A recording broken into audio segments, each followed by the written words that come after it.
Isso é interessante, claro. Muito boa noite a todos.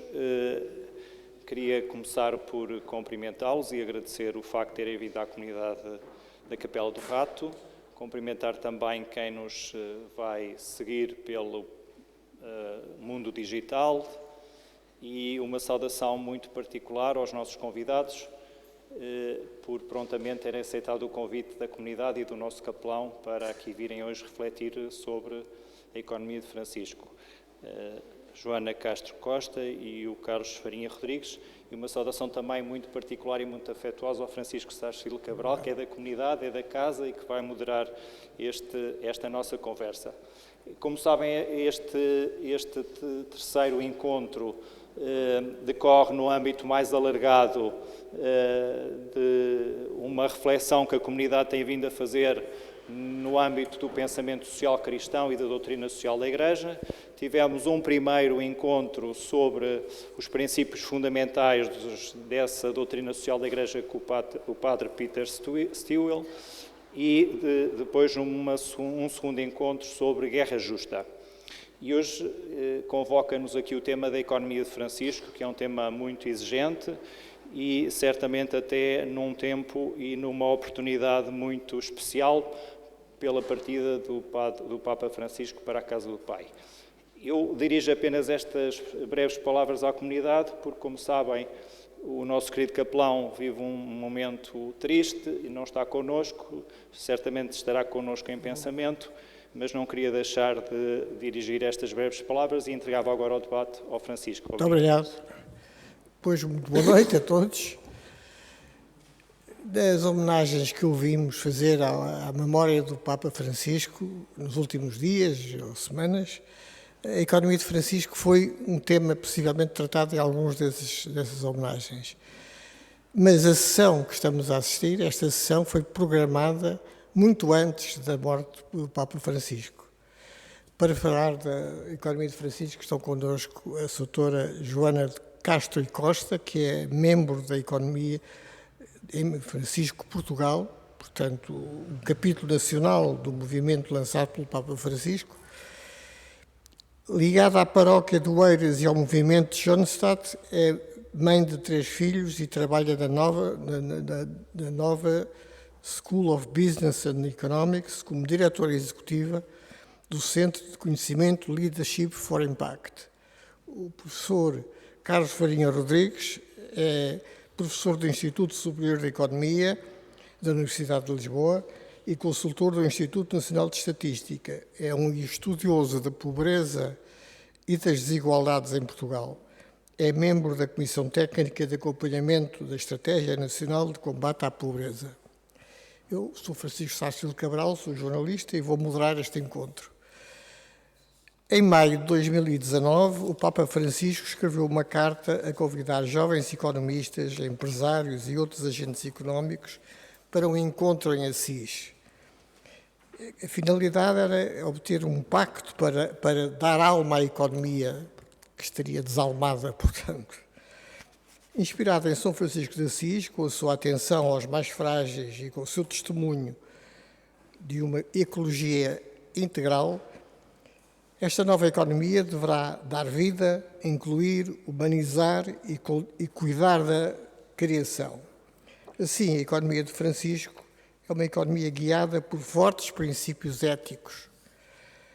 É uma economia diferente, que faz viver e não mata, que inclui e não exclui, que humaniza e não desumaniza, que cuida da criação e não a destrói. Passaram quase 6 anos desde o apelo do Papa Francisco. Entretanto, centenas de jovens de todo o mundo têm-se empenhado em responder ao apelo do Papa.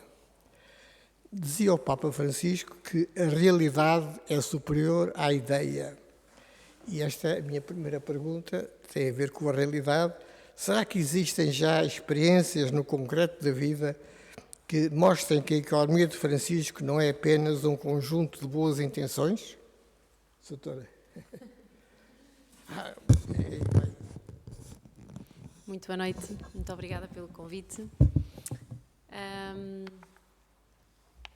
Já existem muitos sinais de que a economia de Francisco não é qual foi a palavra que utilizou?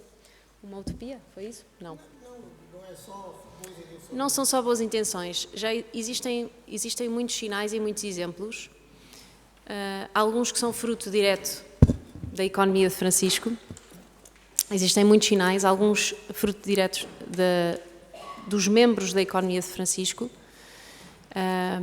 Para contextualizar um pouco, nós recebemos, todos jovens, todos aqueles que sentiram o apelo, este convite em 2018, e na altura eu fiquei muito feliz porque ainda não tinha 40 anos, ainda me podia candidatar, mas na altura foram mais de 5.000 jovens que responderam ao Papa, com a vontade e com o desejo de se encontrarem com ele em Assis, para um evento. Na altura o convite era um evento, mas como foi coincidente com o início da nossa pandemia Covid-19, que nos afetou a todos, mas que teve um grande impacto logo no início em Itália, o evento foi cancelado e com isto transformou-se num movimento. Aqueles jovens passaram a reunir-se, agregados debaixo de uma estrutura muito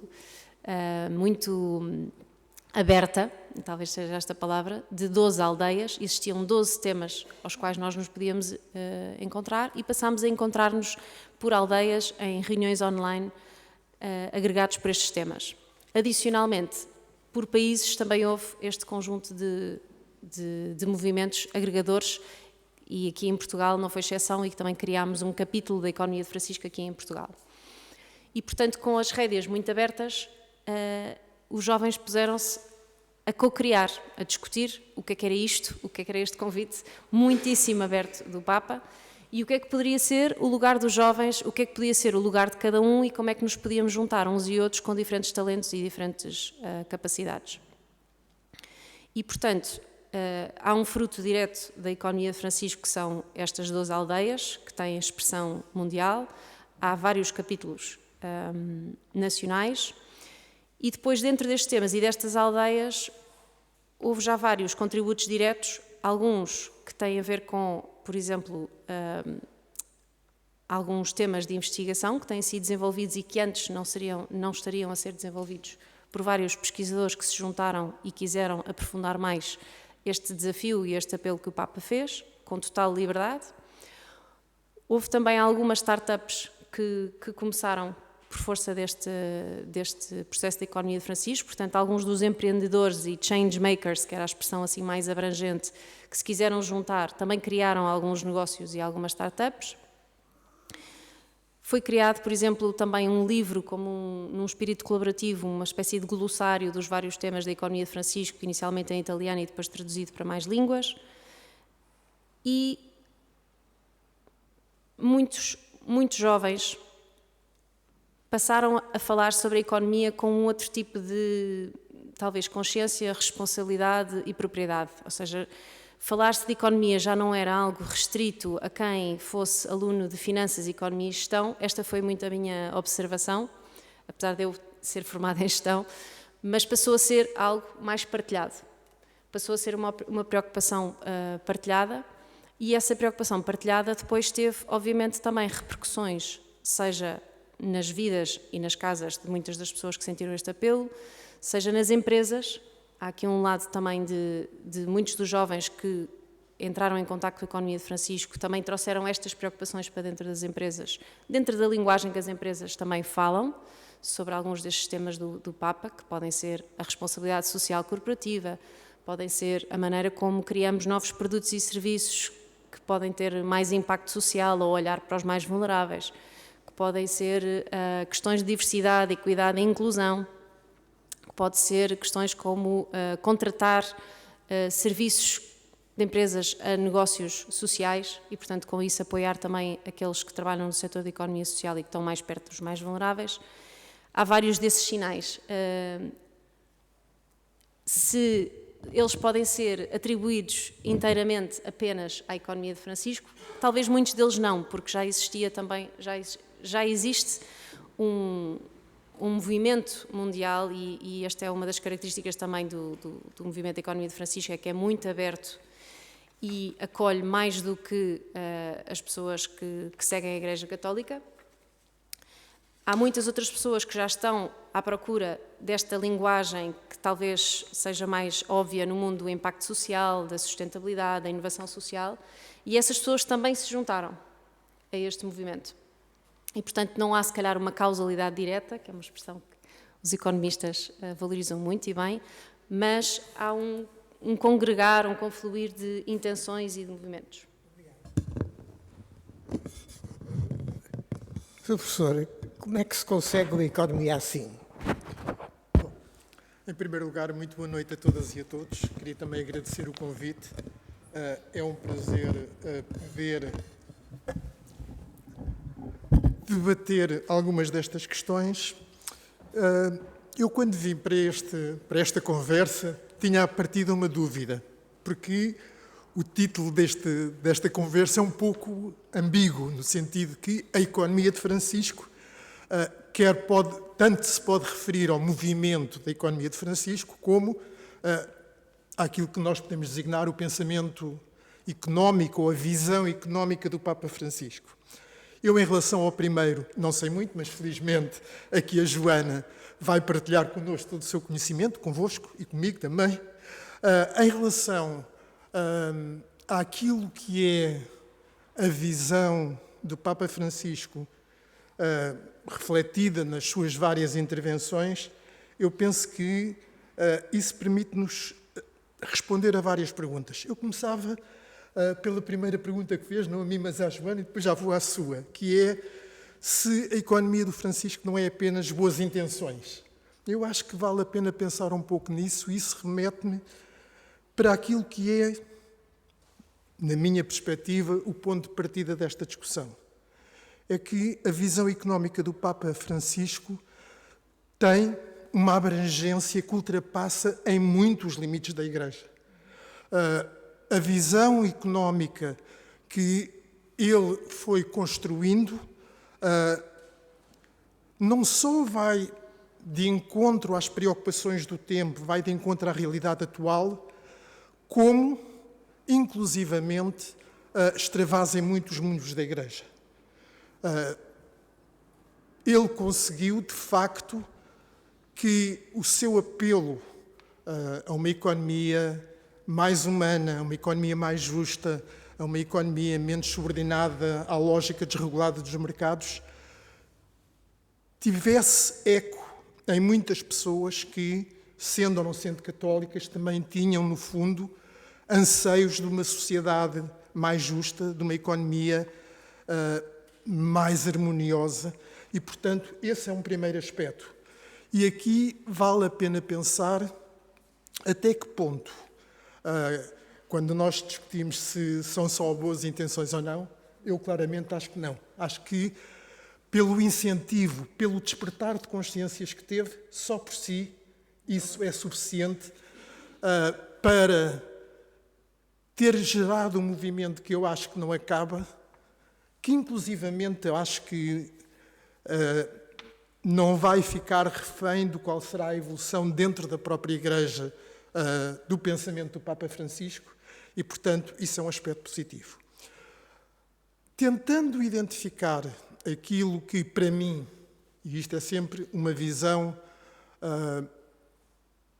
muito pessoal, no sentido em que resulta de que são os nossos encontros, dos nossos interesses com aquilo que é a mensagem do Papa, eu diria que, claramente, eu tenho-me dedicado há muitos anos ao estudo das questões da pobreza e da desigualdade e, de alguma forma, eu acho que o Papa Francisco deu uma prioridade diferente, colocou num patamar mais elevado o olhar para a pobreza, para a desigualdade, para as injustiças sociais, como um aspecto fulcral da sua visão da sociedade.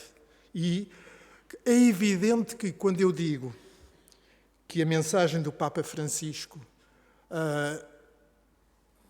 afetou, mobilizou católicos e não católicos, não estou a dizer que eles o sentem da mesma maneira. É evidente que, para quem tem fé, a mensagem do Papa Francisco é mais que uma questão social. Mas, mesmo para quem não a tem, essa mensagem é suficientemente forte para reconhecer nele um guia espiritual, um guia que é capaz de mobilizar consciências, de mobilizar corações e de constituir uma força de transformação. Nesse sentido, claramente, a minha resposta à sua questão inicial é não, não é apenas boas intenções, é algo que já desencadeou algo que eu acredito, que eu espero, mas que acredito firmemente, não vai parar. Como é que se articula a economia de Francisco, doutora, com a doutrina social da Igreja? Será que a economia de Francisco aspira a fazer parte da doutrina social da Igreja? Ou já terá mesmo, se considera mesmo parte dessa doutrina? No meu entender, apesar de não ser essa a minha especialidade de vivência, a economia de Francisco ancora-se na doutrina social da Igreja e os princípios fundamentais da doutrina social da Igreja estão presentes. Há um documento que é o documento essencial, eu acho, de leitura para quem quer mergulhar um pouco mais na economia de Francisco, que é a Laudato Si. E a Laudato Si traz uma série de exemplos e reflexões sobre como é que a Igreja precisa de estar mais presente no mundo de hoje. E um dos temas que surge muito são os temas ambientais, por exemplo, que tipicamente são menos falados. Como é que a Igreja se deve relacionar também mais com a natureza e cuidar da natureza, e a expressão mais usada é o cuidar da nossa casa comum, e essa casa comum é mais do que os espaços sociais que nós ocupamos, é também o nosso enquadramento dentro da natureza. E para além disso, traz o tema da economia, que é basilar dentro das unidades familiares. É daí que vem a palavra, não é? Da economia, vem da unidade familiar, e que muitas vezes nós esquecemos, e há esta ligação clara entre a Igreja e a economia, que foi uma das coisas, voltando aqui ao ponto que o professor Carlos Farinha Rodrigues estava a trazer, da economia de Francisco apelar a católicos e a não católicos. Eu, em particular, no meu caso, apelou-me a mim como católica, muito, porque foi a primeira vez que eu ouvi a Igreja, ou um representante máximo da Igreja, a falar sobre a economia e a falar sobre a importância de nós olharmos para a economia como pedra basilar que está intimamente relacionada com tantos dos problemas sociais para os quais a Igreja também olha e para os quais todos nós também queremos olhar, mas que muitas vezes dissociamos a componente financeira e económica dos retratos complexos que temos à nossa frente, de diferentes pessoas, de diferentes problemas, e há como se fosse uma dissociação. E com a economia de Francisco, aquilo que me atraiu enquanto católica foi isso, foi de poder falar sobre esses temas também no seio da Igreja e poder ter aquilo que é uma ferramenta poderosa para quem é crente, que é a oração, também associada a esta característica mais terrena de como a nossa sociedade está organizada, que está organizada dentro deste contexto económico e de várias questões financeiras que lhe estão ligadas. Eu, quando estava a preparar um pouco esta intervenção, li alguns textos que não conhecia, nomeadamente sobre a relação do Papa Francisco, não é a relação, em que medida a mensagem do Papa Francisco se inseria ou não dentro da doutrina social da Igreja. E, para meu espanto, encontrei posições muito diversas. Ou seja, encontrei quem achasse que era uma ruptura com a doutrina social da Igreja, havia quem achasse que, enfim, no limite, poderia ser o ir contra a doutrina social da Igreja. Eu tenho, ao longo dos anos, estudado um pouco a doutrina social da Igreja e, claramente, eu penso que a mensagem do Papa Francisco se insere claramente dentro do que é a doutrina social da Igreja. Agora, nós temos que olhar para o que é a doutrina social da Igreja. A doutrina social da Igreja, enquanto visão económica da Igreja sobre a sociedade e sobre a economia, e sobre o trabalho, as relações entre os homens, não é algo estático. É algo que tem que ser uma resposta aos apelos do tempo. E, neste sentido, eu claramente acho que aquilo que o Papa Francisco pugnou em termos económicos se fundamenta na doutrina social da Igreja. Talvez possamos dizer que há algumas nuances, mas que, como eu referi, são respostas aos tempos. Reparem, a mensagem do Papa Francisco é feita num período, num contexto de profundo agravamento social, de aumento das desigualdades e da pobreza no mundo. É feita num momento em que a realidade, por exemplo, em termos ambientais, atingiu níveis ameaçadores e, portanto, o que, na minha opinião, o Papa Francisco faz é dar uma resposta aos problemas da sociedade e do mundo moderno. Claro que nós podemos ir um pouco mais fundo e comparar, reparem, por exemplo, mesmo quando falamos nas questões ambientais, não é algo que tenha surgido com o Papa Francisco, já estava anteriormente nas encíclicas anteriores e já tinha sido consagrado. Eu diria, talvez, que a maior diferença é que, enquanto muita da tradição da doutrina social da Igreja identificava problemas potenciais e dizia há este perigo, há aquele perigo, com o Papa Francisco, claramente, estamos numa situação em que esse perigo já não é potencial, é real. A nossa sociedade hoje atingiu níveis de desestruturação económica, social e ambiental que exige uma resposta mais firme. E, portanto, nesse sentido, eu não tenho dúvidas que, claramente, a doutrina social da Igreja, que a mensagem do Papa Francisco está ancorada na doutrina social da Igreja, acho que claramente a coloca a um nível superior. Deixem-me dar-vos um exemplo. Nós, há muitos anos, que temos claramente a doutrina social da Igreja, a Igreja, de uma forma geral, a ter uma posição que nós podemos dizer pó-pobres, ou seja, claramente defensora dos mais desprotegidos na sociedade e mesmo a questionar as desigualdades existentes. Isto é parte estruturante da doutrina social da Igreja, desde há várias décadas, pelo menos. Talvez o que exista de novo na mensagem do Papa Francisco é a clara relação disto com o modelo económico. É claramente dizer, isto não surge por acaso. Quando o Papa Francisco diz a desigualdade é o pior dos males, é o pior dos pecados, claramente é esta ideia de que isto existe, mas não basta condenar a sua existência, é necessário ver as razões da sua existência. E, portanto, a associação com as causas, com a forma de funcionamento da sociedade e da economia, com aquilo que ele designa como a economia que mata e não dá vida, é de facto aí uma forma mais incisiva, se calhar mais urgente, mas também mais apelativa à ação, à transformação para combater as desigualdades e a pobreza. Mas nessa economia de Francisco não criou um modelo económico novo. Eu acho que o projeto do Papa não é criar um modelo económico.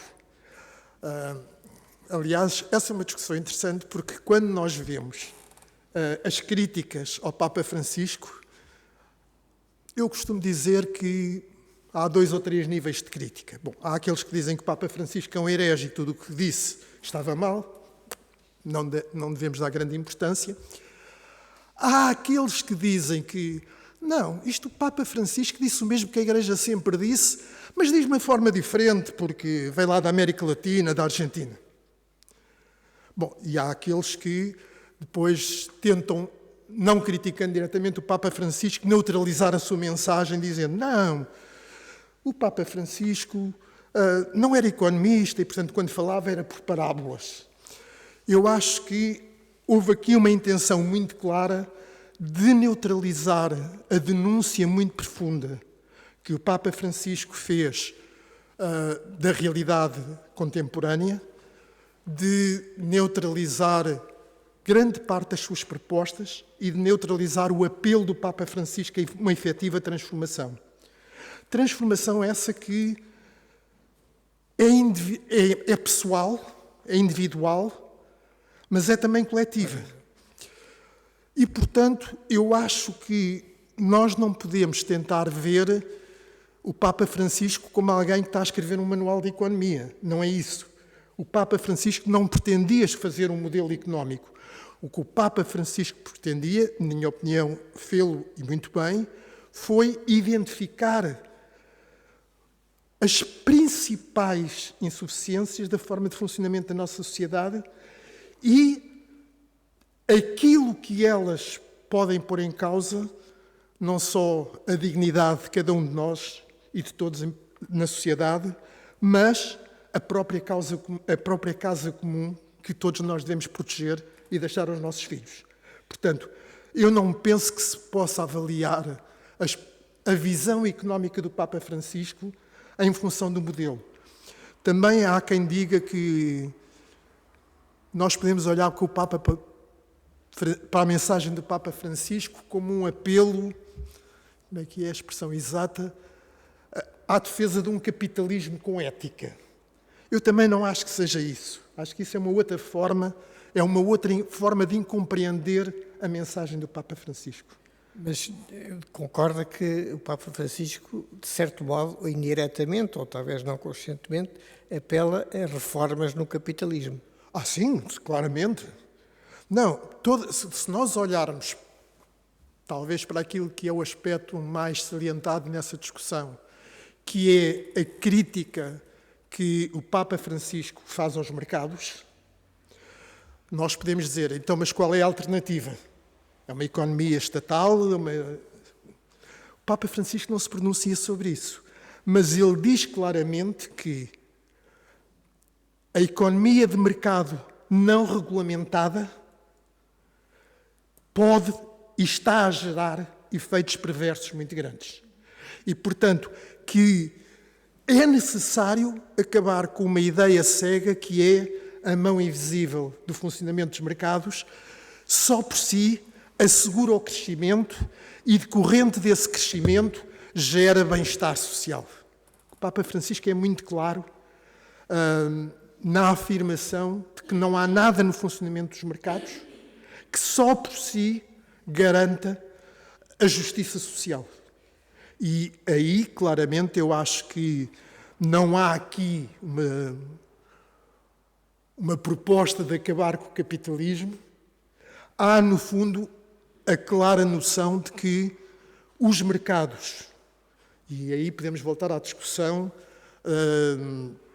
sobre a visão da Igreja e da economia social da Igreja. Nós, se olharmos historicamente na doutrina social da Igreja, a discussão do papel dos mercados e a outra que lhe está associada, que é da propriedade privada, sempre teve um papel muito importante na discussão. Nomeadamente, a relação entre o reconhecimento da propriedade privada e o reconhecimento da casa comum e da propriedade coletiva dos bens. Eu acho que, claramente, o enfoque do Papa Francisco foi essencialmente isto. Nós temos uma economia não regulada e essa economia não regulada tem efeitos negativos extremamente graves, quer em termos sociais, quer em termos ambientais. E aí o Papa Francisco vai mesmo mais longe. Diz que nós não temos uma crise social ou uma crise ambiental, temos uma crise que é social e ambiental ao mesmo tempo. E, claramente aí, ele identifica uma das principais causas. É não só a não regulação dos mercados, mas também o facto da não regulação dos mercados provocar a concentração da riqueza, provocar desigualdade e isso gerar estes efeitos claros. Eu vou fazer uma mini intervenção para lembrar que as críticas aos mercados por parte da Igreja Católica têm sido sobretudo feitas pelos Papas naquela declaração do fim do ano ou no princípio do ano, em que eles foram muito críticos de mercados sem limites. Claro. Esse é que é o problema. Agora, eu queria perguntar ao senhor... Diga. Que eu acho que é importante também contextualizar a maneira como o Papa se dirigiu com a criação deste movimento, que sempre foi dito e reforçado por ele e por várias das pessoas que trabalharam com ele na criação deste movimento, que ele não tinha respostas, ele não tinha nenhuma prescrição a dar. E aquilo que ele incitava os jovens e todos aqueles que se sentem jovens, que são muito mais do que os jovens até aos 40 anos, a fazer, era que pusessem boas questões, que questionassem. Que era isso que estava a faltar neste momento, porque é muito complicado poder mexer na maneira como os mercados funcionam. Os mercados estão altamente interligados a nível mundial. Mexer numa variável afeta uma série de outras variáveis, não é? que nós nem sequer conseguimos imaginar. Esta interdependência que nós todos temos, seja entre mercados, como este exemplo que eu me dei, seja aquilo que nós vivemos na segunda-feira com o apagão, seja quando nós vemos um incêndio a acontecer ou uma inundação a acontecer e todas as consequências, esta nossa interdependência e interligação faz com que não exista uma resposta única, prescritiva e fácil. E na altura, o que é que o Papa também fez? Ele fez este convite aos jovens a pensarem em novos modelos, em novas maneiras, e trouxe os professores, os académicos, os pensadores, os provocadores, para serem mentores dos jovens, para assessorarem os jovens nessa reflexão, porque o futuro era dos jovens. Esta era a grande maneira dele de pensar. Portanto, nunca houve algo prescritivo e sigam isto e sigam aquilo. Não, houve uma suscitação de princípios, houve uma suscitação de questões e houve um continuar de discussão dessas mesmas questões e de exemplos que podem trazer alguma luz e alguma esperança para criarmos um novo modelo de economia, que não sabemos exatamente quando é que vai ser óbvio e se vai materializar, mas que tem os tais pequenos sinais a acontecer em diferentes sítios, em diferentes locais.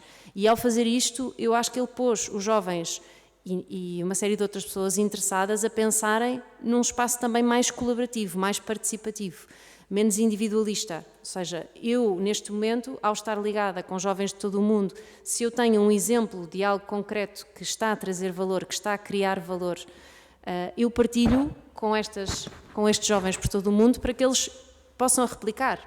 E posso dar um exemplo muito concreto, muito simples. Na Nova SBE, onde trabalho, há um mês atrás, dentro da instalação da nossa escola, abriu um café joia, um café que emprega jovens com deficiência e que é um exemplo concreto de como empregar pessoas mais vulneráveis, dar-lhes autonomia, dar-lhes dignidade e dar-lhes mais relações sociais dentro de uma escola.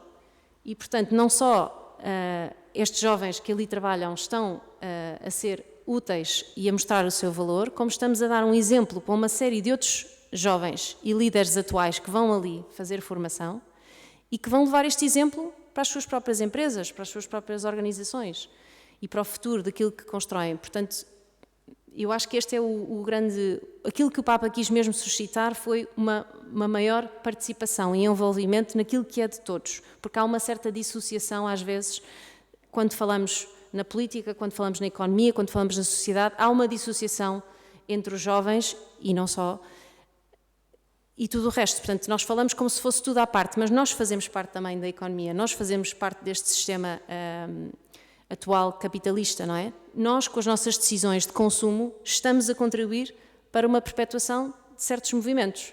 E, portanto, foi essa a consciência, talvez coletiva, que o Papa trouxe a este movimento, ao alargá-lo a mais do que, apesar do convite inicialmente ser muito claro de economistas, gestores e changemakers, na realidade foram pessoas de todas as formações que se juntaram a este movimento para fazer boas perguntas. Esse é o objetivo. E como é que têm reagido os empresários, nomeadamente os empresários católicos? Eu posso responder pela experiência particular que aqui tenho, não é? Nós, felizmente em Portugal, também acho que temos a ACES, a Associação Cristã de Empresários e Gestores, que tem uma ótima contribuição e participação a vários níveis e que desde logo no início do movimento também se associou a este movimento. Nomeadamente, a ACES também tem um projeto do qual eu também fiz parte, da fundação, da ACES Next, de trabalhar com os novos empresários e gestores para também pensarem em como podem ter uma intervenção que seja mais alinhada com os valores cristãos. E, portanto, desde o início que a ACES e várias empresas que estão associadas, que apoiaram várias das iniciativas que foram iniciadas por este grupo de jovens da economia de Francisco, e como também falava no início, já existiam antes vários sinais e movimentos, nomeadamente dos colaboradores, que cada vez mais exigem às empresas um outro tipo de conduta que seja mais coerente e alinhada com aquilo que comunicam muitas vezes em termos de responsabilidade social, em termos de sustentabilidade, e esse desejo está a vir de dentro das empresas, dos colaboradores. Então os colaboradores mais jovens, hoje em dia todos eles procuram propósito e impacto e exigem-no às empresas nas quais trabalham.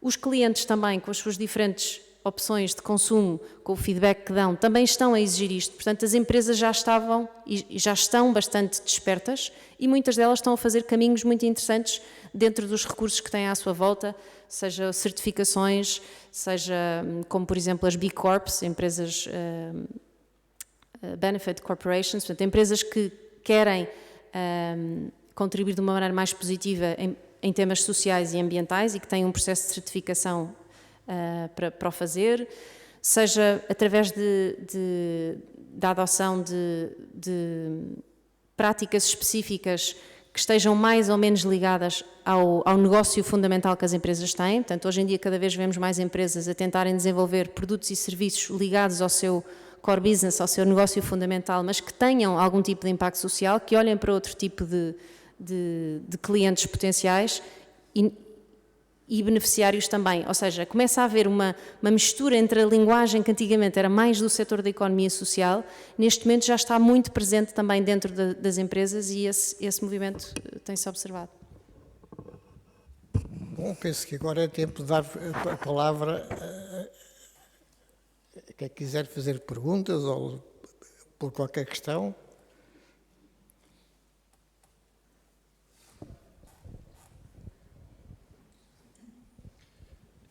Muito obrigado pelas intervenções, muito esclarecedoras. Há uma questão para mim que é importante e que eu gostaria que pudessem refletir um bocadinho connosco sobre ela e que diz respeito precisamente a uma questão que o Francisco colocou e que é, no fundo, perceber qual é o traço marcante da doutrina de Francisco na doutrina social da Igreja. Há encíclicas dos seus predecessores, Rerum Novarum, a intervenção do Papa Paulo VI, que, digamos, estipulam os grandes princípios da doutrina social da Igreja, até também na dimensão económica. Na vossa opinião, qual é que é o traço marcante deste movimento e desta economia de Francisco que acrescente à doutrina social da Igreja? E uma segunda questão é: o Papa, quando convocou este movimento, percebi que não deu nenhum encargo, mas era importante perceber-se que encargos é que o Governo tem, que encargo é que os empresários têm e que encargo é que os sindicatos têm. Quando olharem para esta doutrina, o que é que eles têm que fazer e o que é que nós lhes podemos exigir? Como católicos, como crentes? Posso? Começando pela questão de o que é que há de novo na mensagem do Papa Francisco em relação àquilo que era a doutrina social da Igreja. Como eu referi há pouco, eu penso que talvez o aspecto que eu vincaria mais é precisamente a não partição, a não segmentação de alguns dos aspectos mais negativos do funcionamento da sociedade. Ou seja, é verdade que nós temos tido, desde praticamente o fim do século XIX até agora, diferentes contributos em termos, por exemplo, das relações de trabalho, como eu referi, o papel dos mercados, como eu referi também, já as questões ambientais existiam nos últimos anos dentro do corpo da doutrina social da Igreja. Se há um denominador comum, que é, no fundo, a defesa da dignidade da pessoa humana, eu acho que onde se vai mais longe aqui é claramente dizer esses vários aspectos não são separáveis e eles têm uma causa comum, ou seja, a identificação da forma de funcionamento da economia não como algo que acidentalmente gera efeitos negativos, mas que algo que estruturalmente gera fenómenos como a pobreza, a desigualdade e a própria crise ambiental. Portanto, para mim, esse é o aspecto essencial. Claro que, quando nós pensamos na resposta, obviamente, e voltando à discussão de há pouco, não há aqui um modelo alternativo proposto pelo Papa, nem soluções acabadas propostas pelo Papa, mas há claramente a rejeição de um conjunto de práticas, de atividades, que claramente vêm expressas como condenáveis. Se me perguntarem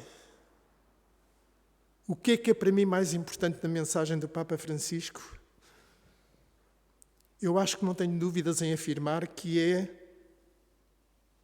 este apelo à inquietação, que cada um de nós não seja passivo face àquilo que se passa à nossa volta. Quando o Papa Francisco claramente pugna pelo combate à indiferença, por uma economia da indiferença, por uma economia das pessoas que são descartáveis, claramente há aqui um apelo a que a transformação passa por cada um de nós, quer individual, quer coletivamente. Basta olharmos para exemplos muito simples, quando o Papa refere os aspectos negativos de um consumo excessivo.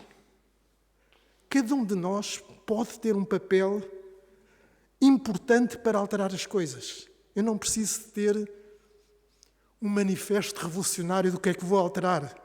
A revolução tem que começar em cada um de nós. Quando nós pensamos em grandes alterações, elas começam quase sempre na consciência das pessoas. É no nosso interior que elas têm que começar. E nesse sentido, eu acho que para muita gente, sejam católicos ou não, o Papa Francisco acendeu uma luz. E eu acho que isso é que é importante. Como é que nós respondemos a essa luz e o que é que vai acontecer? Depende de cada um de nós e depende de nós. Agora, claramente há aqui um apelo à intervenção. Uma das questões que pode ser interessante é nós perguntarmos, estamos aqui nesta ubiquidade entre o que é a economia de Francisco, porquê é que o Papa deu tanta importância aos jovens? Eu acho que a importância atribuída aos jovens resulta essencialmente do seguinte, na minha opinião. Porque a sua mensagem implica uma transformação dentro de cada um de nós, uma alteração de hábitos, uma postura diferente.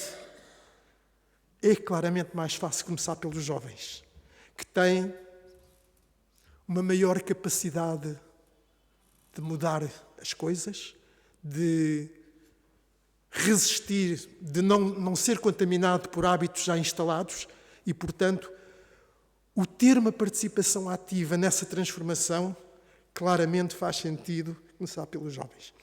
Mas há um outro aspecto que aí eu sou mais pessimista em relação à mensagem do Papa Francisco, que é nós temos também que ser capazes de alterar o que se passa nas nossas universidades, em particular nas de economia. Quando eu sou professor de economia há 40 anos e quando eu olho para os meus alunos, eu sinto que aquilo que é o mainstream, aquilo que é a forma tradicional de transmitir o conhecimento económico, tem muito pouco a ver com o que são as realidades atuais do mundo e com uma perspectiva transformadora no sentido da justiça social.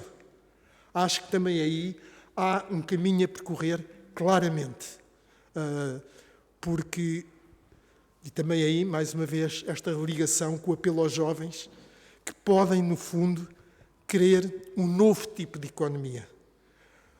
Um novo tipo de economia que, mais uma vez, não é um novo modelo económico, mas é uma forma de cada um de nós pensar o que é que eu posso fazer para ter uma economia que esteja, de facto, ao serviço de todos nós. Eu, se calhar, só complementando em relação à resposta do professor, eu acho que eu própria estou a tentar perceber como responder positivamente a este apelo do Papa e a uma série de outras inquietações que também vejo enquanto, não só enquanto cidadã, mas também no meu mundo profissional. E eu acho que uma das pistas para o futuro é o chamado pensamento sistémico, que é algo que, se calhar, para quem estudou, por exemplo, psicologia, é um bocadinho mais óbvio, porque pensam em as famílias como um sistema e quando uma parte desse sistema está desequilibrado, as outras pessoas desse sistema equilibram. E há vários trabalhos sobre isso no âmbito da psicologia, mas eu acho que noutros campos, incluindo também economia e gestão, esta lógica do pensamento sistémico, a certa altura, não sei porque perde-se. Há uma necessidade, talvez, de racionalizar e de linearizar os problemas, simplificar os problemas, para sentirmos que, se calhar, conseguimos endereçá-los. E, com isso, perdemos a visão do todo. E aquilo que vou tentando ganhar expressão e senso e encontrar pontos em comum entre estes vários apelos e princípios do Papa Francisco, que são muito ancorados, uma vez mais, em São Francisco de Assis, que olhava aos mais vulneráveis e olhava à natureza, é daí que vem mesmo esta força da economia de Francisco, é este pensamento sistémico, que vai de encontro à sua segunda pergunta, dos diferentes stakeholders, dos diferentes intervenientes, não é? As empresas, o Estado, os individuais, as organizações sociais, como é que todas estas devem responder? Também não há uma resposta única, vai depender do tema, não é? Aquilo que eu acho que nós precisamos de mudar a nossa maneira de pensar é, ok, vamos nos sentar à mesa e vamos olhar para o tema das pessoas em situação de sem-abrigo. Como é que, efetivamente, nós conseguimos tirar estas pessoas desta situação e transformar as suas vidas? Para fazer isso, eu tenho que invocar a todos esses stakeholders que tenham a sua parte dentro do problema. Esses stakeholders todos têm que ter uma compreensão mínima da complexidade do problema, que tem muitíssimas variáveis associadas, saúde mental, questões financeiras, questões geográficas, enfim, uma série de questões que são complexas, que estão relacionadas e que às vezes, mexendo numa variável, afetamos outras que nem imaginamos, que é aquilo que os economistas gostam de chamar as externalidades negativas, neste caso, se forem negativas ou positivas. Mas todos esses stakeholders, todas essas pessoas e entidades têm que olhar para o problema com um mínimo de compreensão comum daquela complexidade. E só depois de compreenderem efetivamente essa complexidade, podem imaginar qual é o seu contributo efetivo, não é? Eu, enquanto empresa, posso ter um contributo específico para esta situação, eu, enquanto organização social, tenho outro, e tem que haver uma colaboração e uma concertação, que é algo que, em alguns casos, até funciona, mas na maioria dos casos, acho que temos que ser justos, não está a funcionar.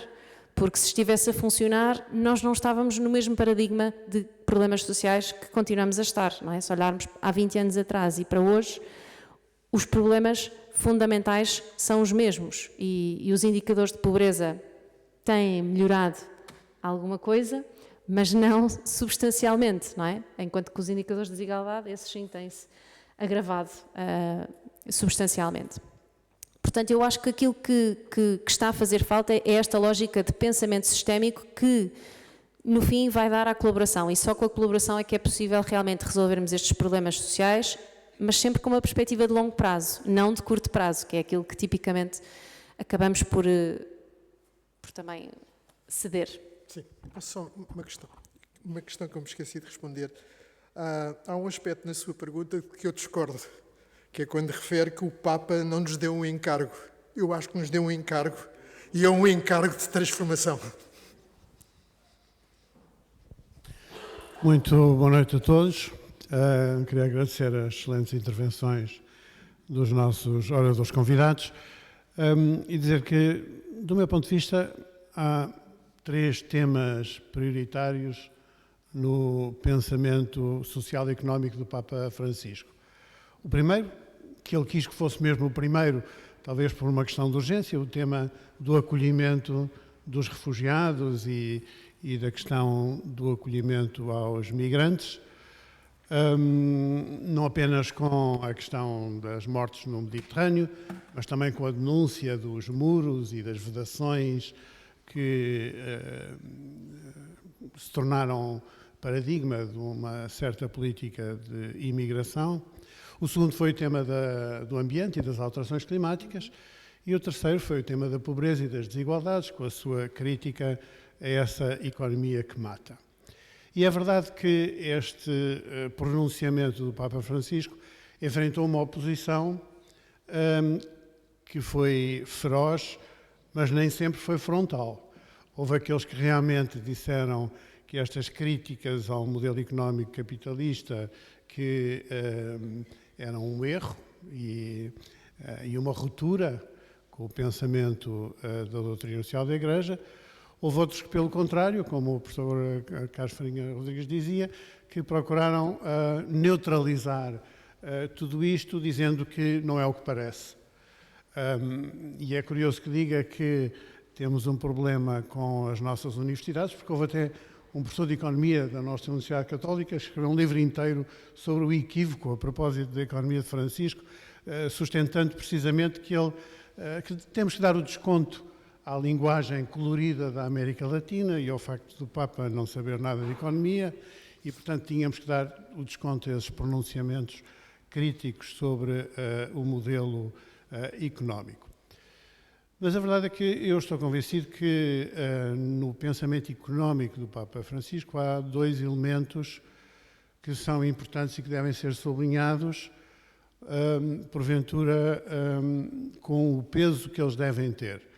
É evidente que já existia na doutrina social da Igreja um longo pronunciamento a propósito da questão da pobreza, da opção preferencial pelos pobres e até da denúncia das estruturas sociais de pecado que vinha de antecessores do Papa Francisco.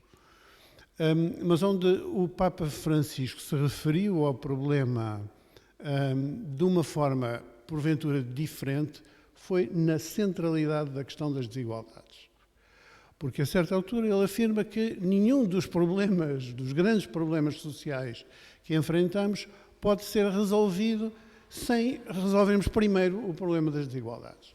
Que é como quem diz, uma ordem económica e social justa tem que ser uma ordem que dê prioridade ao tema das desigualdades. E uma coisa sabemos, não é solução para esse problema confiar no funcionamento livre do mercado, nem nas teorias que ele chamava da recaída favorável, do trickle-down economics, enfim, que melhorando a situação dos ricos, mais tarde ou mais cedo, a situação melhora também para os outros na sociedade. E, portanto, esse não é o caminho, o que significa que o caminho tem que se encontrar em políticas públicas que respondam ao problema das desigualdades. E eu creio que isso acrescenta alguma coisa àquilo que era a formulação da doutrina social da Igreja sobre este problema. O segundo aspecto que acho que também devemos valorizar é que o Papa Francisco, logo desde a Evangelii Gaudium, logo no princípio, ele diz, bom, nós temos aqui os princípios, mas temos a obrigação de ser concretos. E, portanto, eu acho que há no Papa Francisco uma preocupação de dar orientações que, de facto, não são a proposta do modelo económico alternativo, mas orientações suficientemente claras quanto àquilo que não é a solução. E, evidentemente, aqueles modelos económicos que não deem essa centralidade ao tema das desigualdades, nem aos instrumentos de política pública para dar resposta aos problemas das desigualdades, são de alguma forma desautorizados pelo pensamento do Papa Francisco. E é aí que eu vejo que há um acrescento e um desenvolvimento da doutrina social da Igreja que é importante valorizar. Posso responder isto? Eu estou completamente de acordo com o que referiu. Aliás, deixem-me apresentar uma outra forma algumas das questões que referiu. Eu, há muitos anos que, juntamente com outros investigadores, nomeadamente com a Manela Silva e o Alfredo Bruta Costa, estudamos quer a pobreza, quer as desigualdades e a relação entre elas. E há algo que é incontestável, é que existe uma forte associação entre desigualdade e pobreza. Se nós olharmos, por exemplo, para a Europa, os países mais desiguais são também os países mais pobres e vice-versa. Ou seja, a associação não está posta em causa.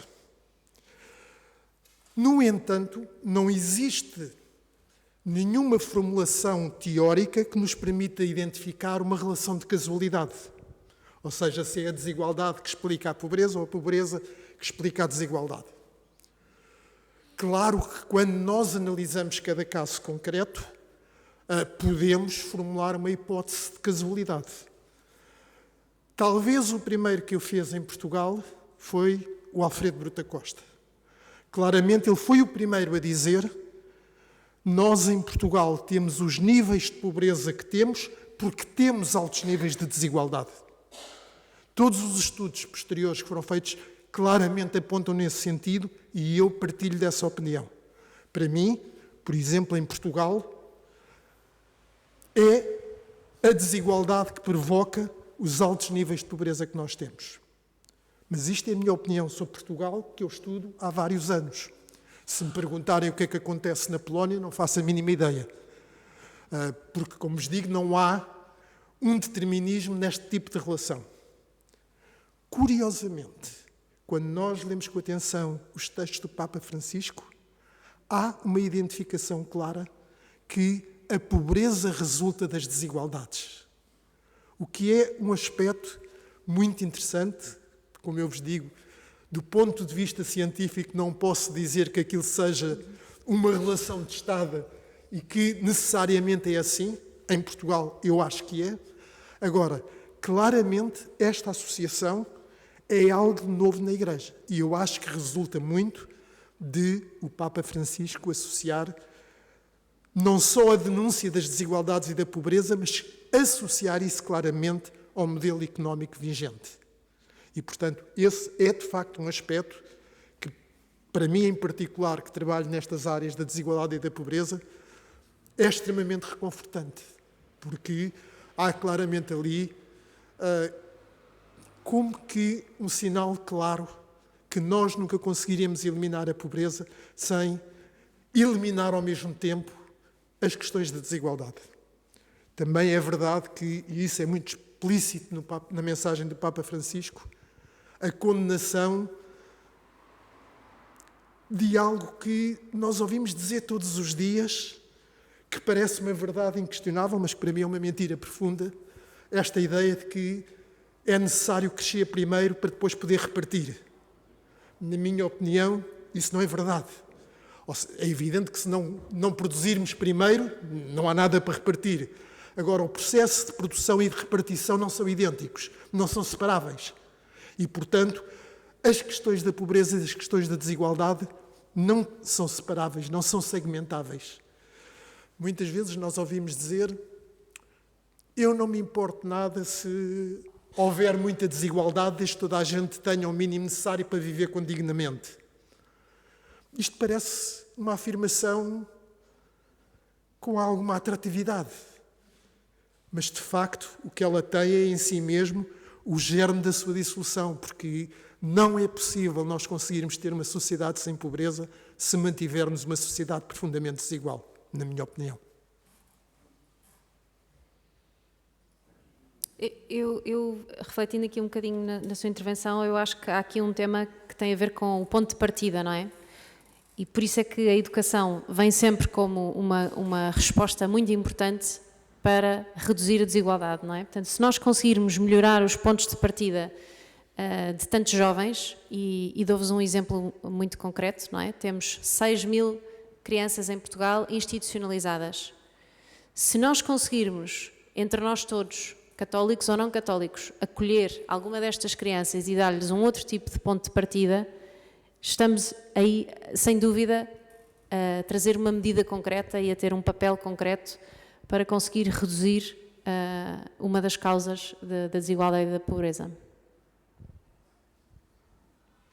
Muito obrigado pelas vossas intervenções. Eu faço parte daquele grupo de velhos que também estudaram economia há 50 anos ou 40 anos, que analisaram Pôr o microfone.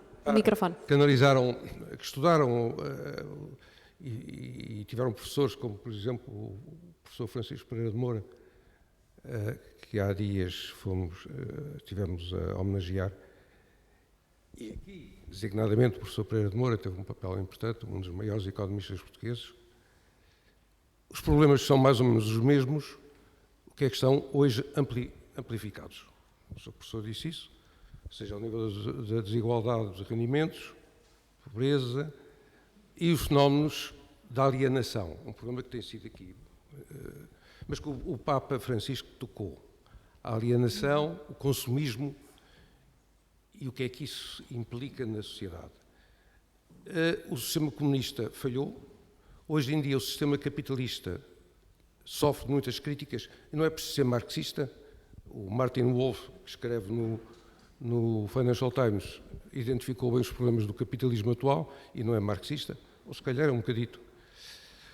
O problema põe-se é, temos boas ideias, respondendo às intenções, eu sou provocativo e tenho consciência disso. Será possível, com boas ideias, alterar os fenómenos atuais do mundo de dependência em que estamos, em termos de desenvolvimento de fenómenos de alienação? Com amigos meus aqui na Bélgica, onde trabalhei, Abraão não pode ser pessimista. Abraão é o meu nome. Não pode ser pessimista. Há tanta gente a mudar, a querer mudar. Como exemplos que estão a dizer. Sim, eu digo também, mas pode haver 1 milhão, 2 milhões, 3 milhões. Mas se tivermos 100 milhões de pessoas todos os dias vêm à televisão e os meios de comunicação social a dizer compra isto, compra aquilo, e compra aquilo, e compra aquilo, e aquilo outro, 10 milhões de pessoas com boa formação, o que é que eles podem contra 300 milhões de pessoas que são bombardeados todos os dias e que tornam-se inconscientes, são robôs, somos todos robôs. Esse fenómeno existia, chamava-se alienação. Eu sou professor lá em Económica, não sei se estão no Económicas. Isso era ensinado e explicado nas universidades. Hoje em dia, eu pergunto isso, ainda bem que trabalho nas universidades, qual é a universidade que pode desenvolver trabalho crítico que não perca o subsídio que recebe dos bancos ou de outras empresas, porque passa a ensinar qualquer coisa que vai contra, que põe em causa o sistema. Vários professores têm dito, que têm lido, filósofos, dizem hoje as universidades transformaram-se em centros de formação profissional. Dei aulas, centros de formação profissional. Vários autores que com certeza conhecem. Portanto, como é que nós podemos alterar a sociedade quando as próprias universidades são dentro desta chantagem que o sistema lhes cria? Pronto, muito obrigado. Olha, algumas dessas preocupações eu partilho-as. Não foi por acaso que eu há bocadinho referi as universidades, porque precisamente eu penso que grande parte da imagem que se tem da economia, etc., é uma imagem que corresponde muito àquela que é a generalização de um modelo mainstream que claramente olha para a economia como algo desligado da sociedade. Fazendo a ligação entre isso e aquilo que foi dito anteriormente também, é evidente que o Papa Francisco não era suposto propor programas económicos ou propor medidas de política pública. Agora, eu não tenho dúvidas nenhumas que, nomeadamente no caso da pobreza e da desigualdade, as políticas públicas são indispensáveis, desde que tenham claramente um objetivo de reduzir a pobreza e a desigualdade, indo às suas causas estruturais. Agora, se eu sou da opinião que as políticas públicas são essenciais, e eu sou professor de políticas públicas há muitos anos, não descuro a importância que tem o posicionamento individual de cada um de nós e o posicionamento de diferentes instituições da sociedade civil.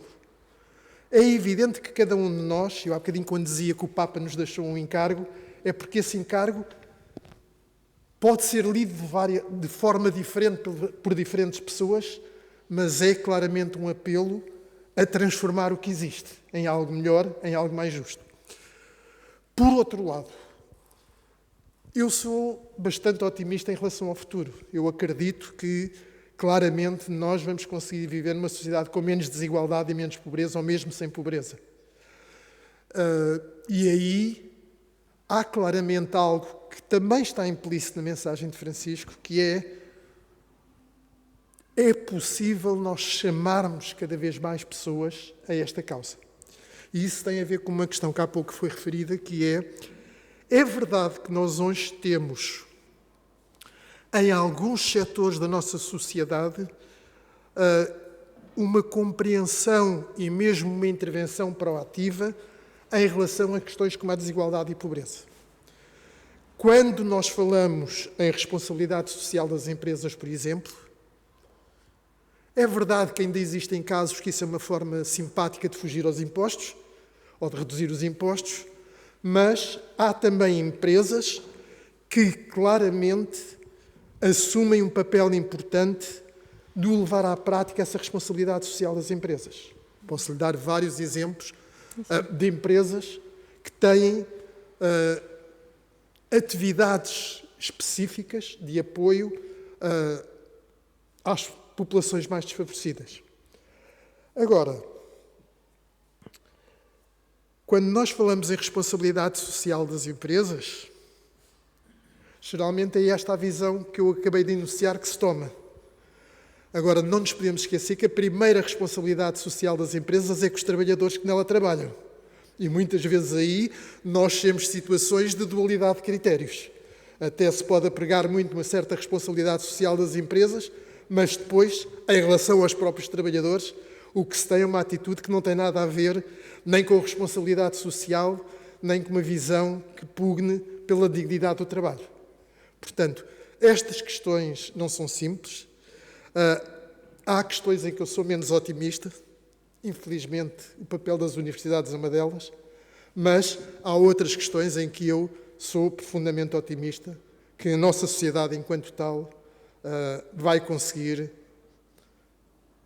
reduzir e acabar com o problema da pobreza.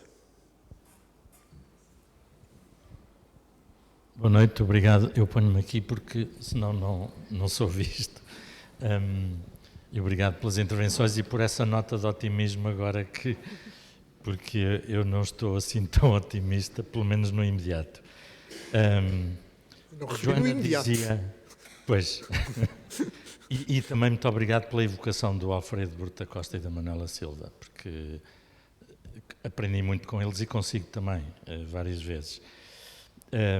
A Joana dizia a pedaço que o facto de ter integrado a economia de Francisco permitiu descobrir gente e descobrir modos de poder falar sobre economia e sobre estes temas no interior da Igreja. E isto é uma coisa muito importante, precisamente porque eu acho que a dada altura dentro da Igreja se deixou de falar destes temas. Dentro da Igreja em Portugal, pelo menos. Eu cresci a ler as encíclicas do Papa João Paulo II, por exemplo, a encíclica sobre o trabalho, que eu acho que é uma encíclica que está à esquerda do que muitos partidos de esquerda propõem, a ler as encíclicas que estavam para trás e que, enfim, eram anteriores ao meu nascimento, Papa João XXIII, mesmo Pio XI, Leão XIII, etc., e a ler também a patrística, por exemplo. Não sei como é que nós hoje seríamos capazes de refletir o que vários teólogos dos primeiros séculos dizem quando defendem que alguém que não tem dinheiro para comer e que rouba não está a cometer um pecado.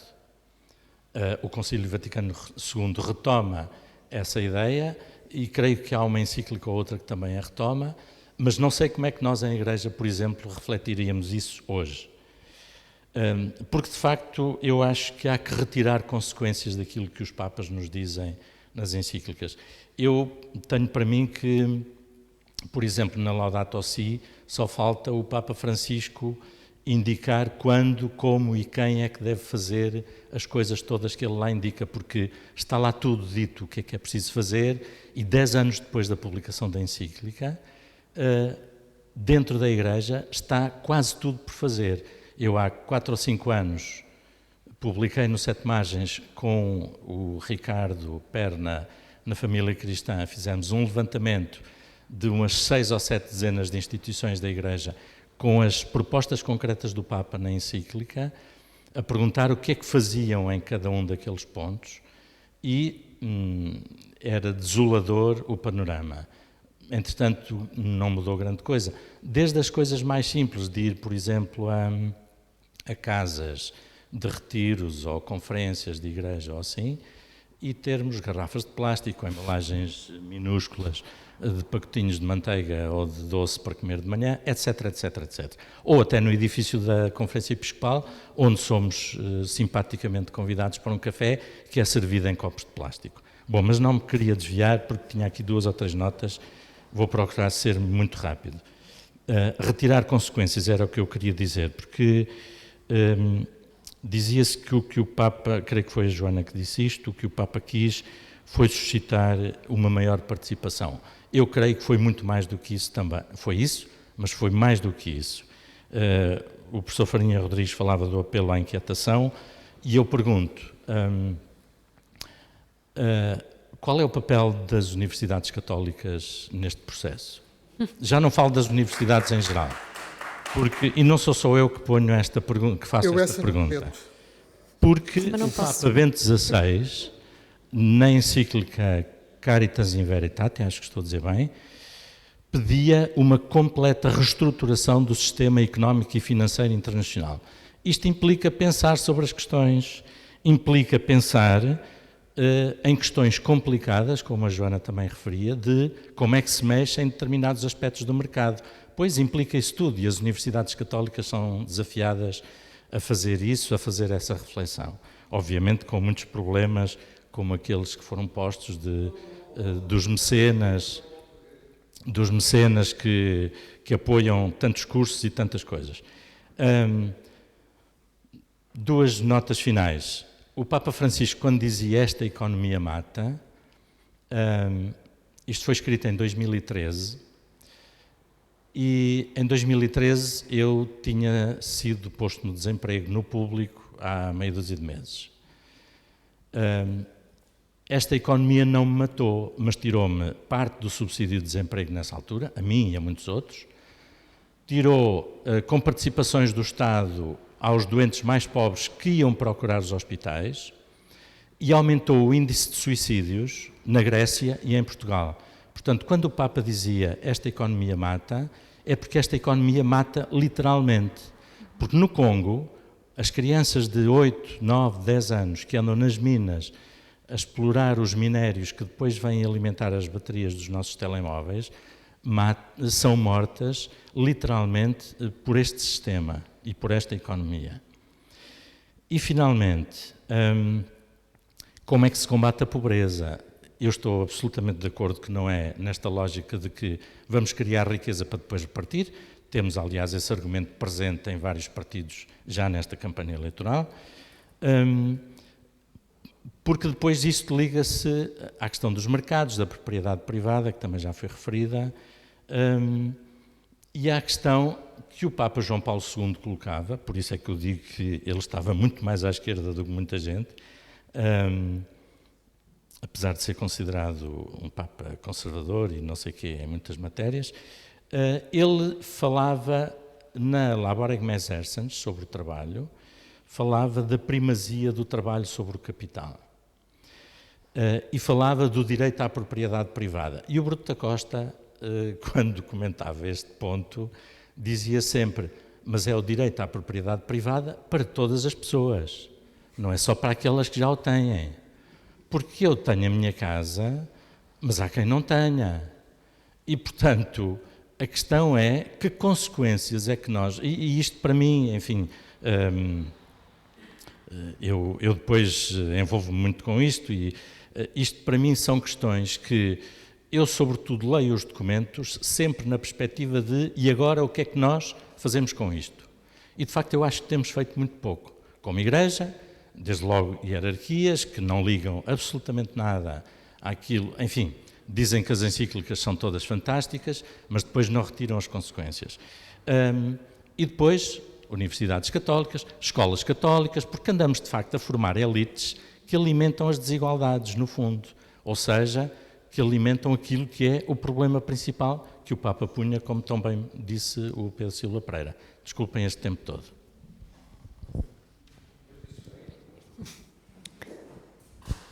Eu sugeria que as pessoas tivessem perguntas, fizessem perguntas e respondessem no fim, porque senão isto não tem grande possibilidade. A minha questão concreta, eu tenho uma pergunta, é a seguinte: até que ponto é que é importante que os vulneráveis tenham poder e sejam chamados para a resolução dos seus problemas? Ou seja, temos um problema de partilha de poder ou não?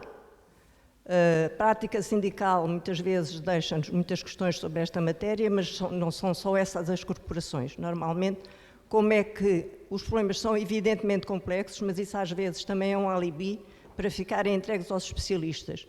Os especialistas que sofrem na pele são muitas vezes capazes de encontrar soluções surpreendentes.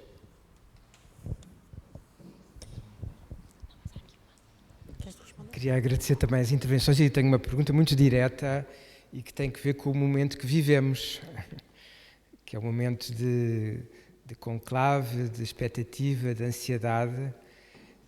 E, portanto, a pergunta parece óbvia e é esta: o que é que será da economia de Francisco Assis depois do Papa Francisco? Isto é, no ano jubilar em que nós temos que nos focar na esperança, quais são os elementos de esperança que podemos encontrar de que este movimento, esta reflexão, que seja consequente, não vai apagar, não se vai erudir com um novo Papa?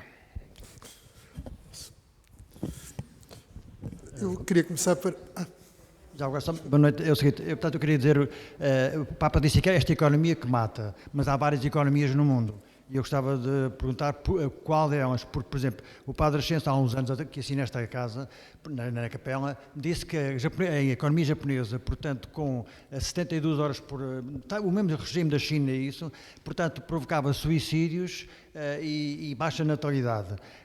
Portanto, a economia ocidental com 8 horas por dia, 40 horas semanais, 22 dias de férias e Estado Social Europeu, mata quando as empresas ficam insolventes por sofrerem concorrência das tais que trabalham estas horas todas. A minha pergunta é esta: não deveria a Igreja defender uma economia mundial baseada no Código Liberal Ocidental, propondo comércio livre na OMC, dependente da OIT? Uma pergunta. A outra: deve-se perdoar as dívidas dos países pobres por causa da governação corrupta, como a Nigéria, Congo, Angola, quando os empréstimos dos bancos ocidentais são de depósitos nossos e de fundos de pensões? E a terceira: a robotização e a IA vão matar empregos. Não se deveria imitar a população mundial até a nível da poupança de recursos da nível da ecologia? Obrigado. Temos que começar a responder, porque senão não temos tempo. Bom, tentando ser o mais sintético possível, eu queria começar por a questão que me colocou sobre o que é que vai acontecer à economia de Francisco. Eu há pouco, antes de começarmos esta reunião, tinha dito: a pergunta mais complicada que me podem fazer é precisamente esta. Deixem-me que vos diga que também aí sou otimista. Quando eu há pouco referia que, na minha visão do Papa Francisco, o aspecto mais importante foi a capacidade de nos inquietar, essa inquietação não muda com a mudança do Papa. E, portanto, é uma semente que ficou. Para quem a recebeu, certamente que ficou. E, portanto, eu acho que o próprio facto da mensagem do Papa Francisco nestas questões sociais, de economia, da ecologia, ter extravasado em muito a Igreja, utilizando uma linguagem desta semana, dá uma resiliência adicional para que, independentemente do que se passe na Igreja, a mensagem do Papa Francisco possa fazer caminho. Isto, obviamente, esperando que a Igreja continue no caminho aberto pelo Papa Francisco. Mas pronto, basicamente também aí eu sou um horrível otimista. E espero que isso aconteça. A questão que me colocou é particularmente importante, que é, às vezes apresentam-me como especialista das questões da pobreza e das desigualdades, porque de facto eu tenho trabalhado, posso dizer que tive bons mestres. Manela Silva foi talvez a pessoa que mais me influenciou neste caminho, mas quando eu olho para as respostas que damos, eu costumo dizer, talvez aquilo que eu mais aprecio na minha profissão e na minha atividade enquanto académico é eu ter a oportunidade de muitas vezes estar com as pessoas mais desfavorecidas, aquelas que nós falamos em teoria, mas que de facto têm uma história própria a contar, que muitas vezes nós não percebemos. Eu fiz parte da comissão que elaborou a Estratégia Nacional de Combate à Pobreza, que neste momento foi aprovada aqui há uns 2 anos. Um dos pontos por que eu mais me bati nessa estratégia é que ela consagrasse mecanismos para ouvir os próprios pobres. Exatamente porque nós, muitas vezes, não nos apercebemos dessa realidade. Nós sabemos que as pessoas vivem numa situação de fragilidade, mas muitas vezes não temos a noção exata do que é que isso significa. E voltando ao Papa Francisco e à mensagem do Papa Francisco, há um outro aspecto que para mim é extremamente importante, porque vai também de encontro às minhas preocupações. Nós temos, principalmente a nível europeu, formas standardizadas de medir a pobreza, no fundo, de dizer quem é que é pobre e quem não é pobre. E, no essencial, isso tem a ver com recursos económicos. As pessoas ou têm um certo limiar de rendimento ou não têm. Eu hoje estou convencido que o fator económico continua a ser determinante, mas há fatores de vulnerabilidade social particularmente graves a que nós não damos atenção. O acesso a bens e serviços essenciais. A questão da saúde, por exemplo. Neste momento, a importância que as questões da habitação têm no agravamento das condições de vida e da pobreza. Portanto, esta visão mais abrangente, quem for ler as mensagens do Papa Francisco, está lá preto no branco, que a pobreza não é só falta de recursos monetários, é também, no fundo, a ausência das pessoas serem tratadas como pessoas. E, portanto, ouvir os pobres, ouvir os mais desfavorecidos, é, para mim, um elemento fundamental para nós podermos refletir sobre o que é a pobreza em Portugal e, acima de tudo, como agir para a eliminar. Em relação à última questão, porque é que a Igreja não propõe um governo mundial ou Eu não sei se é esse o papel da Igreja. Eu acho que a Igreja deve fazer como o Papa Francisco fez, denúncia, deve mostrar o caminho, mas não tem que ser ela necessariamente a percorrê-lo. Todos nós temos que ser nós a descobrir como percorrer o caminho. Bem, perfeito, porque era mesmo por aí que eu queria começar, pelo caminho. Queria partilhar convosco que eu estou neste caminho da economia de Francisco e se todos nós que aqui estamos hoje também nos pusermos a caminho na economia de Francisco, isso já é um sinal de esperança e de continuidade. Eu acredito que este movimento não vai continuar e há uns meses atrás foi fundada uma fundação que vai dar um bocadinho mais de estrutura e mais corpo ao movimento da economia de Francisco e depois a todos os capítulos que existem, nacionais, internacionais, as vilas, e portanto isso vai ajudar muito a manter viva este movimento. Mas para além disso, o que conta é mesmo este caminho individual que nós vamos fazendo e depois das organizações às quais pertencemos. E queria destacar uma coisa importante no caminho que tem muito a ver também com a nossa matriz católica, que é termos compaixão. Uma das coisas mais importantes quando se faz um caminho é ter coerência no ritmo, na cadência, nos valores, nos princípios, mas às vezes também é ter compaixão, porque às vezes falhamos um pé, às vezes falhamos outro. E é tão exigente este caminho de transformação que nós temos de ter compaixão por nós e compaixão pelos outros. Sem querer, às vezes, quando entramos num caminho, podemos nos tornar fundamentalistas e não é essa a ideia. Há uma série de... E por isso é que é tão bonito este movimento ser tão aberto, porque nós podemos fazê-lo ao nosso próprio ritmo. Há pouco, numa das intervenções, falaram sobre a questão dos copos de plástico, que aqui não são de vidro, não é? Ou da falta de reciclagem, ou da falta de consciência que se calhar podemos escolher um horário em que as pessoas possam vir a pé, em vez de serem forçadas a vir de carro. Há uma série de coisas que precisamos de mudar na maneira como funcionamos, mas temos que também ter compaixão daqueles que estão um bocadinho menos alertas nesse caminho e ir puxando aos poucos com carinho e com essa dita compaixão. E também compaixão de nós, porque é muito exigente ser-se fiel a estes princípios que o Papa nos traz na Laudato Si. Eu, enquanto mãe, com 3 filhos, a trabalhar, eu tento não comprar comida cheia de embalagens de plástico à volta, mas é muito difícil e, portanto, às vezes tenho que ter compaixão e compro, porque preciso de resolver uma situação imediatamente. Mas tento planear a minha semana para poder não fazer isso, para poder levar os meus sacos, para poder ir a produtores locais, para poder ser mais consciente nas minhas escolhas de consumo e ser mais coerente com aqueles princípios que eu acho que são importantes. Mas eu estou nesse caminho, ainda não cheguei lá. É um caminho que se vai caminhando e que se vão fazendo vários passos. E queria destacar 3 palavras que gostava que ficassem nos vossos corações, que quando me preparava para estar aqui hoje, pensei nisto, que se eu pudesse resumir este movimento da economia de Francisco em 3 palavras, quais é que seriam? E uma delas nós falámos um bocadinho, mas não falámos tanto quanto eu gostaria, mas essa palavra é a natureza.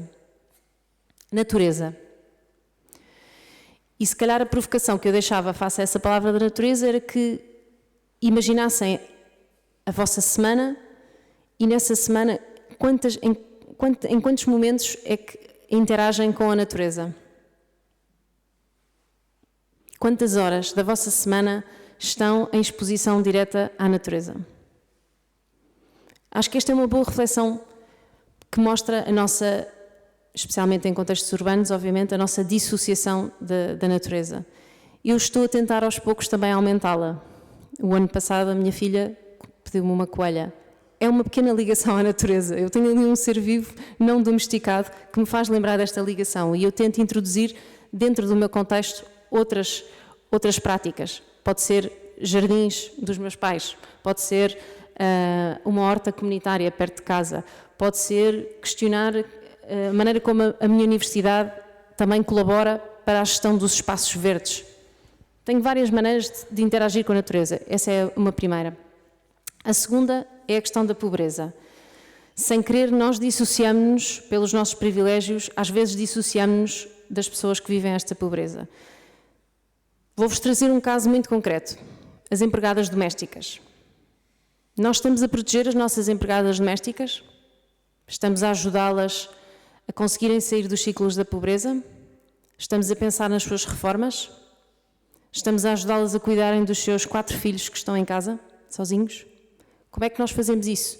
Se calhar muitos que aqui estão a cuidar delas, mas não estão todos.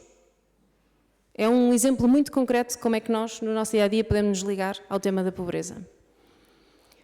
E a última é uma talvez de surpresa nesta conversa, que é a palavra da beleza. No encontro da Assis, uma das coisas que mais marcou, para além de, obviamente, a euforia de finalmente chegou o momento em que estamos todos com o Papa e a maneira como ele chegou de helicóptero e todos a vermos nas televisões e, enfim, os abraços e os beijinhos, as conversas, eu própria no meio gritei, vemo-nos em Lisboa, porque ele vinha nas Jornadas Mundiais, enfim, todo esse entusiasmo. foi muito marcante em Assis, mas uma coisa que me marcou muito e que é também a imagem deste Papa é o cultivo da beleza, e que está também aqui presente nesta Capela do Rato, este cultivo da beleza em diferentes formas de arte. Nós também muitas vezes esquecemos de trazer a beleza para dentro das conversas. Como é que nós podemos cultivar a beleza e como é que isso nos ajuda a estarmos mais próximos de Deus e dos outros? E é muitas vezes nesses momentos de conexão com a beleza que nós também trazemos o outro nosso lado muito forte, que é o lado da espiritualidade, mas que nem sempre conseguimos verbalizar com toda a gente. Não sabemos quem são os outros católicos, não sabemos quem é que reage bem a estas mensagens, mas pela beleza nós encontramos um caminho para os corações das pessoas. E, portanto, estas eram as 3 palavras que eu vos queria deixar: natureza, pobreza e beleza. Muito obrigado. Penso que só temos que agradecer aos nossos oradores, 2 convidados, e agradecer também a todas as pessoas que assistiram e que intervieram nesta muito animada sessão. E boa noite e até à próxima. Só...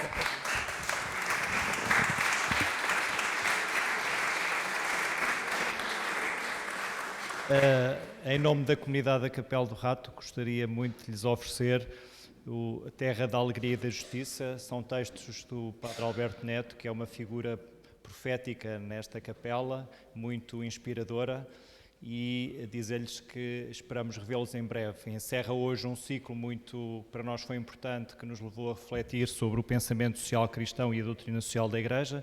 Não podíamos encerrar de melhor forma com esta conversa sobre a economia de Francisco, que nos obriga a revisitar toda a doutrina, todo o nosso pensamento, e os católicos vivem tempos difíceis porque são tempos de dilemas. Exige-nos muito e nós nem sempre temos condição de responder aos desafios do Evangelho. E gostaria de lhes agradecer, em nome de todos, estas pistas que nos deram para podermos ser mais autênticos e cumprir a mensagem do Papa Francisco, que no fundo radica também no Evangelho. Muito obrigado.